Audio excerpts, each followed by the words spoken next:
ঘটনাটা অ্যাকচুয়ালি রাতের বেলা কিছু দুষ্কৃতী আপনার আমার সিঁড়ির ছাদ ভেঙে সিঁড়ির দরজা কেটে ভিতরে ঢুকে বাদুড়িয়ায় দুঃসাহসিক ডাকাতি, বন্দুক ও ধারালো অস্ত্রের মুখে লুট, নগদ গয়না নিয়ে চম্পট। বাদুড়িয়া থানার কুলিয়া গ্রামে দুঃসাহসিক ডাকাতির ঘটনায় চাঞ্চল্য ছড়িয়েছে। কুলিয়া গ্রামের বাসিন্দা কেষ্টপদ মণ্ডলের বাড়িতে গভীর রাতে হানা দেয় একদল দুষ্কৃতী। পরিবার সূত্রে জানা যায়, দোতলার ছাদের দিকের সিঁড়ি ঘরের দরজা ভেঙে বাড়ির ভেতরে প্রবেশ করে ডাকাত দল। প্রথমে তারা ছেলে বৌমার ঘরে ঢুকে আগ্নেয়াস্ত্র দেখিয়ে প্রাণনাশের হুমকি দেয় এবং ঘরের মূল্যবান সামগ্রী লুট করে। পরে নিচতলায় কেষ্টপদ মণ্ডল ও তার স্ত্রীর ঘরে গিয়ে আলমারির দরজা ভেঙে প্রায় 60,000 টাকা নগদ, সোনা ও রূপোর গয়না নিয়ে চম্পট দেয়। ডাকাতরা পালিয়ে যাওয়ার পর পরিবারের চিৎকারে আশেপাশের মানুষ জড়ো হন। খবর দেওয়া হয় বাদুড়িয়া থানায়। পুলিশ ঘটনাস্থলে পৌঁছে তদন্ত শুরু করেছে। অ্যাকচুয়ালি রাতের বেলা কিছু দুষ্কৃতী আপনার আমার সিঁড়ির ছাদ ভেঙে সিঁড়ির দরজা কেটে ভিতরে ঢুকে আমাদের উপরের ঘরগুলোতে আমার ভাইয়ের ঘরে সেখানে গিয়ে লুটপাট চালায়। সেখান থেকে কিছু টাকা পয়সা, কিছু গহনা লুটপাট করে। তারপর নিচে চলে যায় বাবা মায়ের ঘরে।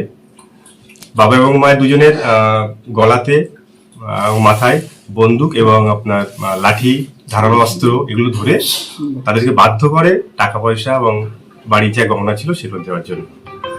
কি কি নিয়ে গেছে? প্রায় 60,000 মতো টাকা, আর আপনার বাড়ির প্রতিদিন ইউজের জন্য যে গহনাগুলো থাকে।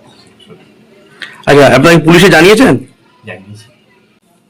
দুষ্কৃতী যারা ছিল তারা অবশ্যই ধরা পড়ুক এবং তাদের শাস্তি হোক। এই দুষ্কৃতী দলে কতজন ছিল?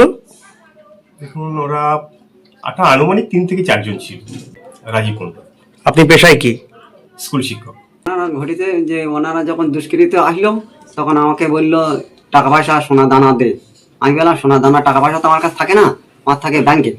তা ওনারা টাকাটা নিয়ে নিল আর সোনাও নিয়েছে। আর আমার কাছে ছুরি ধরলো, গলায় লাঠি দিয়ে চাষ করলো, মারলো, বন্দুক ছিল, এই আরো কয়েক কথা বললো। আরো কি কি নিয়ে গেছে?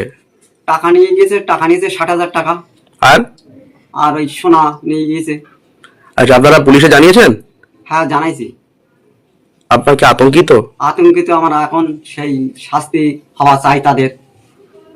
আচ্ছা, কি চাইছেন আপনারা? আমরা ভালো জায়গায় থাকতে চাচ্ছি, ভালো জায়গায় যেন থাকি, তাদের একটু শাস্তি যেন আমরা জিনিসগুলো পাওয়ার জন্য চাই।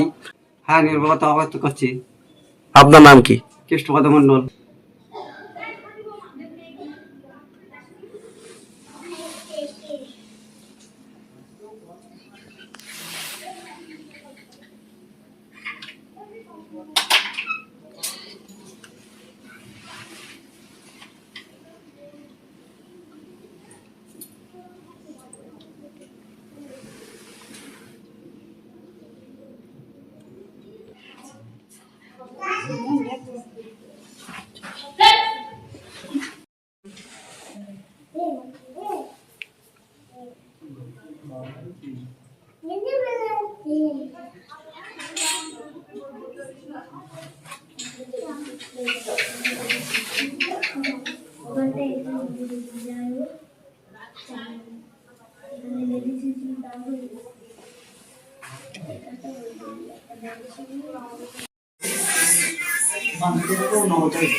আচ্ছা, ওই সব আছে রাজীবের কাছে।